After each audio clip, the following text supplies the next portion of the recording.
Well, the latest new vehicle from Lincoln, the 2020 Corsair, is a replacement for the Lincoln MKC. But beyond just having a new name, it's also completely redesigned from top to bottom.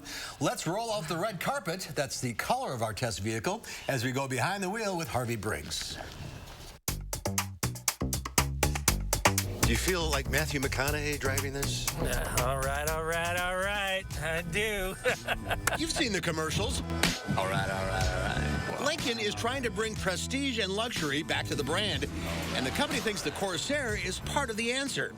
And if that name sounds familiar... Wasn't Corsair an Edsel back in the 50s? Yes, it was. It's one of those historic names in the Ford Pantheon, and they decided to bring it back for this. Hopefully it's not a jinx on this thing. It was also a World War II fighter plane. It's also a French pirate. What does Lincoln say the name means? They say that it is Latin for journey. It's based on the Latin for the word journey. And the price of that journey can really add up. Corsair starts around $40,000 for a base front-wheel drive with the 2-liter engine. This model with the 2.3 all-wheel drive, these perfect position seats, a bunch of other good stuff on it, the high-end audio, is $60,000, Mark. For a compact?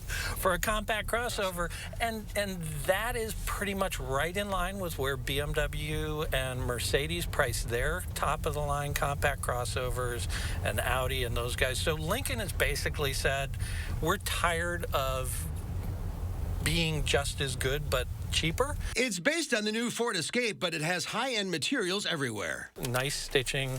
The leather is high quality. It's soft. It's comfortable.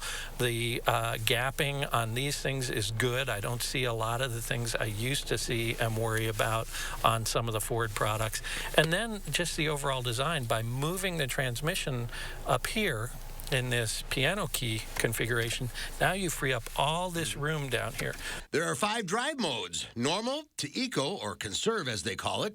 Excite instead of sport, because you don't drive one of these for sport. Then slippery and deep conditions. And you want to talk about luxury, get a load of those warning chimes. That's the Detroit Symphony Orchestra. They hired them to compose, arrange, and record. So that's an actual musician's recording. It's not synthesized sound. Take that, Mercedes and BMW.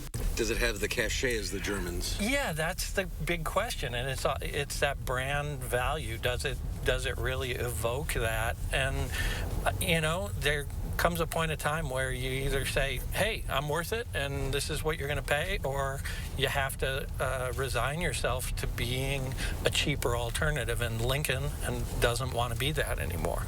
And Harvey says the Lincoln is up to the challenge. They've really done a good job from a styling standpoint. It stands out. It's very it's contemporary, but it does feel luxurious. Which brings us to the massaging seats. Do we need massaging seats? They're so nice on long road trips. You don't need them, but if I can have them, I'll take them. They're called perfect position seats, and they adjust 24 different ways, which is challenging because it takes you a while to get them where you like them. But once you get them where you like them, it's amazing. I don't know if I need 24 different positions.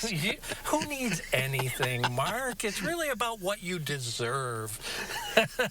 All right. Harvey's here now. We always have fun on these little drives. We do. And that was a fun car. Beautiful car, elegant car. Yeah, and Lincoln has done a lot over the last 5 or 6 years. Ford used to have this luxury division where they had Jaguar and Volvo and a number of other car brands, and they sold all those off, and they put all their energy into Lincoln, and it's really starting to show off. Their entire lineup of SUVs is first rate in all the categories. And it drives okay. I mean, it's a luxury car. Yeah, it is. And the base engine is 250 horsepower, but the engine in that car was 295 horsepower, and that's competitive with anything in the category aside from the really, really sporty versions. I just got out of the Infiniti QX50, very similar in terms of horsepower on that. I also had the Alfa Romeo Quadrifoglio, which is that 505 horsepower SUV last week, and slight difference there. But they don't have the Detroit Symphony. No, they don't have the symphony That is an playing. amazing story. Yeah, that's one of those fun little things where we all take for granted what the chime is, and somebody said, hey, why don't we do something different? And they did, and it really adds that just touch of elegance to the experience. Yep. All right. Lincoln Corsair. Corsair. That's right. Ridesanddrive.com for more information. Harvey, good to see you. And Great. we'll be right back with the final check of your forecast. Thank you.